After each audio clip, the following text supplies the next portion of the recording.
Hi everyone, Howdy here, Howdy McCoskey Talks, and I wanted to share something that came up for me on the weekend that I think is an important piece if you're going to be thinking about history and cyclic history, cycles of history. Then I want to share this with you and to give you something to think about, but not necessarily what you think it's going to be. So the end of this will tell you more about reality than it's going to tell you about history. And this came out of a conversation that I had with Campell over at Autodidactic. We had a very nice chat on Saturday. We started with the World's Fairs, but we started we wanted to talk more about what the real purpose of this was and what was really going on in the 1800s then, or the 1700s, that these things were a milestone or a marker for. So the conversation got quite deep actually between us. And in the middle of that conversation, he was mentioning the stuff that was coming up from the channel Adept 2030. And I'll also leave that below. And I'd bumped into him before. He's talking a lot about the grand solar minimums throughout history, these sort of 400-year cycles of low sun energy, and now I guess combined right now with within 2024 a combination of the four outer planets. That I guess the last time that happened was 79 AD. But the point is looking at cycles of time and noticing that there is this cataclysmic nature to history, that for some reason we have civilizations in some way create, achieve, settle, and then something happens to dismantle not just in areas, not just a part of the world, but seemingly the whole Earth. And Adept 2030 has been interesting, and I don't agree with everything he says, but he's sort of talking about these, trying to look at what these grand solar minimums do, how they affect the Earth, the patterns, for example, they leave on the ground, which might become various mountain chains, and then the river, a lot of the rivers that we know, and linking it to petroglyphs that are around the world that show similar things that he claims to be like plasma events in the sky. I've studied a lot of petroglyphs, of course, here in Scandinavia. Norway and Sweden are full of petroglyphic markings, and the markings here are very different, other than there are one or two that I find that match what he sort of calls standard worldwide events, which you can see in the video that is linked below. But you can see here, I'm just going to put up a couple of petroglyphs from a few sites here in Scandinavia, and you can see they're a little different. There's a lot of boats, there's a lot of, so I think as well, it's always a reminder that there's so many layers in whatever ancients might have done, and in petroglyphs they're leaving stories, they're leaving information that they feel is important, and it can be many different things. What this guy's talking about is one of those things, probably. Of course, they would have left information on, but there are a lot of other key information that they would have left in what you might say their books of stone. So I just want to keep that in mind for you while you're watching that. It's interesting that we are going through supreme worldwide stupidity, supreme worldwide strangeness from those that are in charge of government and whatever else, and this very hypnotic, zombie-like compliance of the population. And it is interesting to tack into the things he's saying of what a grand solar minimum does, what a grand solar minimum is about, the great changes that will come during this period, the great destruction that can happen, certainly the problems with food and food supplies, and the need to really be one step ahead of knowing what you're going to do with your food supplies and where you're going to live. And so his stuff is very interesting, and I'll leave that for now. What's important to me is the cycles. So, for example, he talks about a 400-year cycle. So, he didn't go into this, but I went into the 400-year cycle. And the 400-year cycle, from now would be about 1640, I think is when he said was the previous cycle. That's right at the time that Poussin is painting all of the paintings that are related to southern France, all of the things that are related to whatever I've been talking about in my Rennes-le-Château videos. That's 1640, and it also seems to be a time of another reset. If you take that back 400 years, well, you're in around 1220, 1230. That's exactly right around the time frame when the attack is happening on the Cathars. This is according to history, right? I'm not saying that we have to also watch the dates, watch if the dates are true or not, or what history really is. This is just how our history as we know it is being presented to us. So the narrative is also telling us something, even if we don't know really what the real truth is. We can see that the narrative is pointing to something. So the narrative wants us to notice that the years 1200 to early 1300 is this attack on the Cathars and the Knights Templar in France, and that's again right at this weird time of this grand solar minimum he's talking about. You go back 400 years more, well, you're in 800, 400, around zero. In fact, I think he said it's 79 AD. And when you go through my book and I talk about sort of what the fairs might be linking to, and the period of Nero in Rome, well, the period of Nero in Rome is linked to right at this time frame. In fact, 64 AD is supposedly when the city of Rome had its massive fire, of course, like every city does in history, burns down, and he starts rebuilding the Domus Aurea.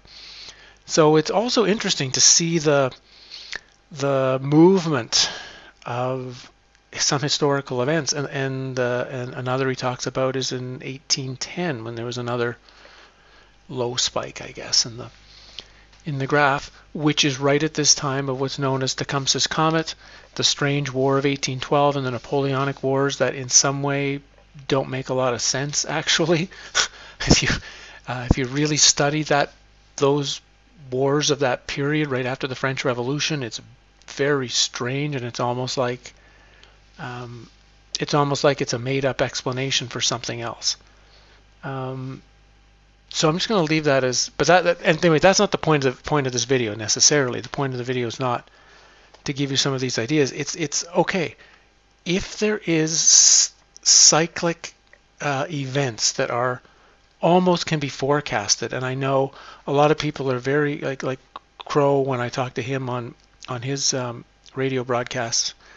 He's very big on the solar clock, on the sky clock, on reading what's in the sky astrologically to know what's going to go on the earth, and even just basic astrology links this idea of if you can know what's in the sky, you know what's going to happen on the earth, which indicates some kind of programmed cyclic thing. If there is this grand solar minimum every 400 years, as an example, and when you could go through and probably find all sorts of things that are cyclic, going back.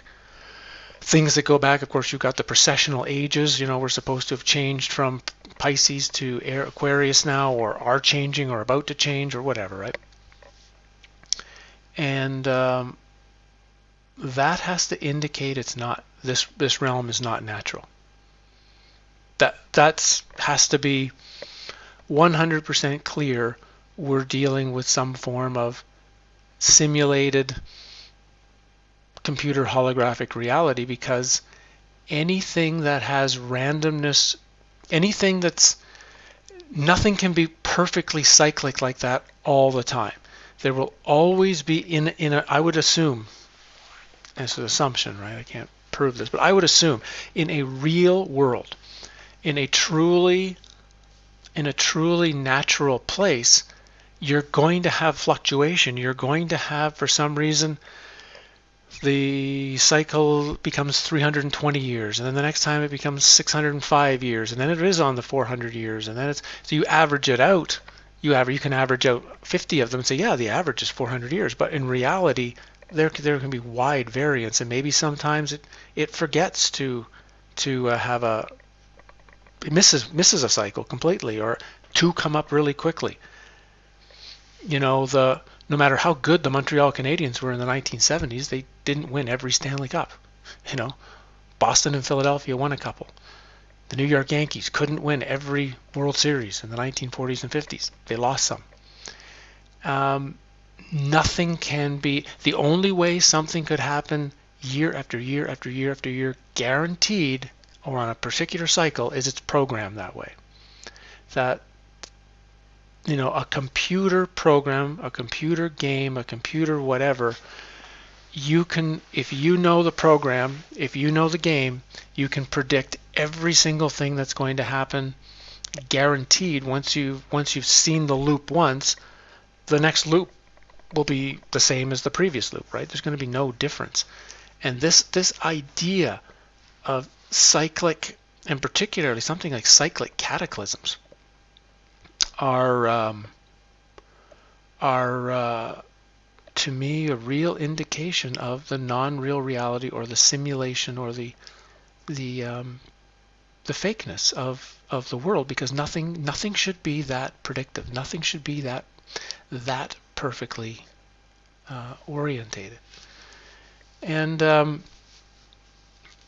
so it just helps to really get you to kind of step back and use this stuff, and then at the same time say, okay, well, if I'm in a simulated reality and I'm a simulated being, but we can then yeah, just like a video game, we can learn the simulation. So if you know what's going to happen, if you know what's coming up, you can be 5 steps ahead of it. And I think that's what we're not. It makes the most sense of what we're dealing with right now.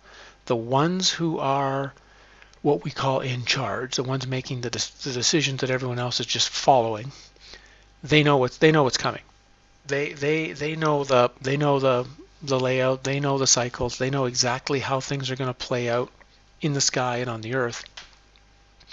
And for whatever reason, they're making their choices for, of course, whatever's going to be best for them, knowing what's going to come. And I think if you start to see it in those manners, begin to understand what may have happened in the 1800s and the 1600s and whatever happened before to old Egypt and to Greece and to Rome and whatever. If you really start to get okay, something similar likely is going to happen to us. Maybe not on a colossal scale, but on certainly on a certain scale, from the standpoint of the universe, the actual reality we're in is going to shake us up.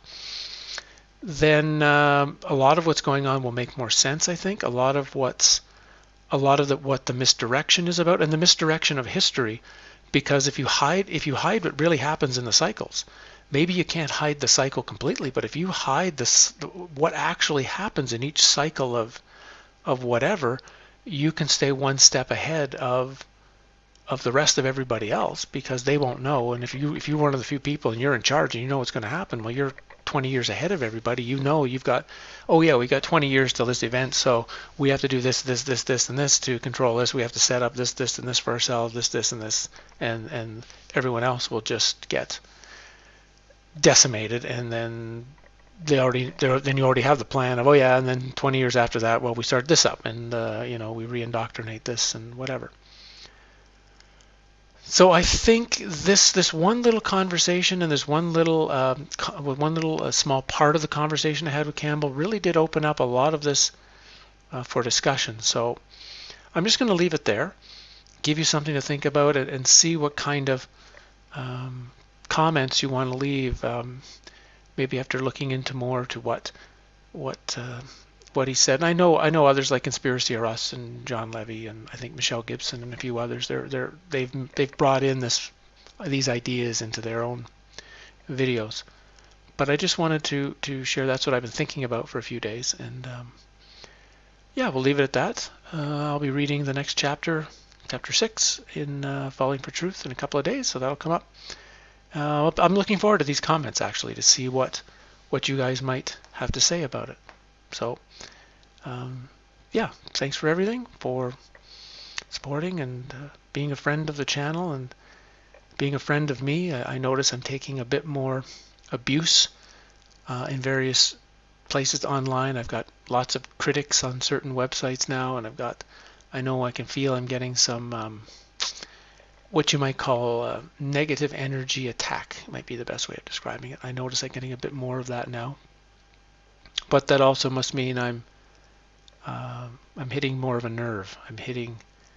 We're hitting something that some people are, it's ruffling some feathers, and that's always a good thing. See you soon.